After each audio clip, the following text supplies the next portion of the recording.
রাধে রাধে। আজকের আমি কেএফসি স্টাইলের চিকেন উইংস বানাবো। তার জন্য এখানে আমি চিকেন উইংস নিয়েছি। এর মধ্যে আমি পেঁয়াজ বাটা, আদা বাটা, রসুন বাটা, লঙ্কা বাটা, লেবুর রস, গোলমরিচের গুঁড়ো মাখিয়ে আমি 1 ঘন্টা রেখে দেব।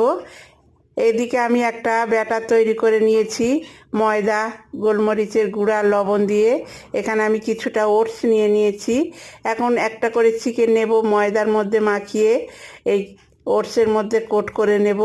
আমি ডবল কোট করে নিচ্ছি, আপনারা সিঙ্গেল কোট করে নিতে পারেন।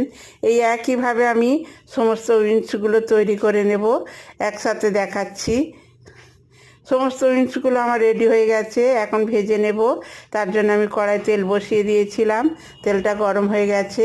এবার এগুলোকে আমি ভেজে নেব। ভেজে নিলেই হয়ে যাবে চিকেন উইংস। খেতে কিন্তু হবে একদম কেএফসির মতো।